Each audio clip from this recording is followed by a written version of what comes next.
বয়সের ভারে নুয়ে পড়লেও লাঠির উপর ভর করেই জীবন সংগ্রাম করছেন বীরাঙ্গনা যোগমায়া মালো। করছি, খাইছি, মানুষের বাড়িতে বারকি করছি, ওইতেই খাইছি। মুক্তিযুদ্ধে সর্বস্ব হারিয়ে রাষ্ট্রীয় স্বীকৃতি পেলেও ৫৩ বছর পরেও কপালে জোটেনি থাকার একটি ঘর।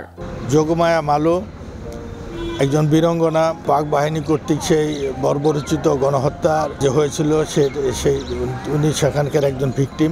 আজ পর্যন্ত একটা ঘর আমি পারি নাই জোগাইতে কোনো রকম, ওই তাম্বু তুম্বু দিয়ে রয়েছি বিডের উপর, আমার এখন ঘর দেয় নাই। মুক্তিযুদ্ধেরা যদি ঘরে পায় তাহলে আমার শাশুড়ি পাইব না কেন ঘরটা? হ্যাঁ, হে বীরাঙ্গনা হে ঘর পাবে না কেন? হ্যাঁ, তো আগে পাওয়ার কথা। পরের বাড়িতে হাত পেতে চলেছে যোগমায়ার জীবন। ভিক্ষা করেই বিয়ে দিয়েছেন ৩ মেয়ের।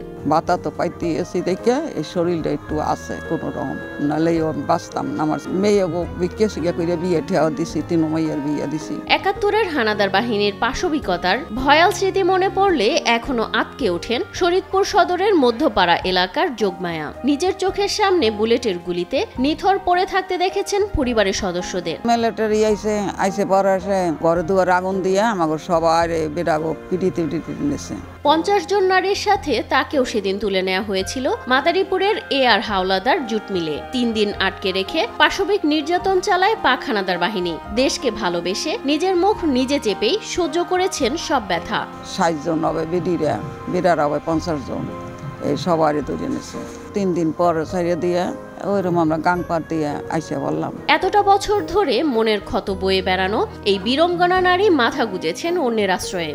অংশ মাস্টার বাড়ি থাকি, পরের বাড়িতে কত থাকুম, আমার ছেলে কয় মোড়ে চালাবে। কবে নিজের ঘরে মাথা গোজার ঠাঁই হবে সেই চিন্তায় এখনো প্রত্যয়নপত্র হাতে নিয়ে দিন পার করছেন যোগমায়া। তিনি অত্যন্ত জরাজীর্ণ অবস্থায় আছে, তার কোনো ঘর নাই, কোনো কিছু নাই।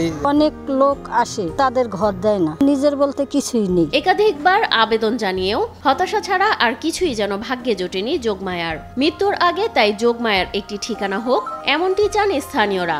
সে একটা ঘর পাক সুন্দর মতন, যেই কয়দিন বাঁচবে সেই কয়দিন ভালোভাবে জানি বাঁচতে পারে, এইটাই আমরা এলাকাবাসী চাই। ঘর দেওয়ার কথা, হ্যাঁ তো ঘর খালি কইতে আছে ঘর দেবো, আজ না কাল না পয়সা, এমন খালি ঘুরেইতেই আছে। হ্যাঁ বছর বছর খালি করতে আছে, কইতেই আছে ঘর পাবেন আশায় হারে রাখতে আছে। ঘরের তো কোনো খবরই নেই। জীবিত থাকতে যেতে হারে ঘরটা দিতে হলে ঘরটার তলে থাকতে যেতে পারতো। বয়স ফুরলেও ফুরে যায়নি আশা। একাধিকবার সরকারি দপ্তরে ধর্ণা দিয়েও মেলেনি নিজের একটি কাঙ্ক্ষিত ঠিকানা। শেষ বিদায়ের আগে অন্তত নিজের একটি ঘর দেখে যেতে চান যোগমায়া। বেশি না, মানে 2টা কোঠার ব্যবস্থা করে দেন, আমি টাকা নিয়ে জানি থাকতে পারি, জায়গা চাই না আমার, একটু খালি একটু 2টা কোঠার ব্যবস্থা করে দেন। পরের জায়গায় থাই, পরের ঘর ধরে হারা তো তারা দিতে চায়, আমরা তো তুমি থাকো এঠে থাকতেছি। সরকার থেকে খালি তারা করে ঘুরেইতে আছে আমার শাশুড়ি মানুষ। বীরাঙ্গনা যোগমায়া মালোর আবেদন পর্যালোচনা করে দ্রুত এ ব্যাপারে সহযোগিতার হাত বাড়িয়ে দেওয়ার আশ্বাস দিয়েছেন স্থানীয় জেলা প্রশাসক মোহাম্মদ আশরাফুদ্দিন। বীর মুক্তিযোদ্ধা এবং বীরাঙ্গনা যারা আছেন তারা অবশ্যই জাতির শ্রেষ্ঠ সন্তান, তারা অনেক আত্মত্যাগ করেছেন জাতির জন্য।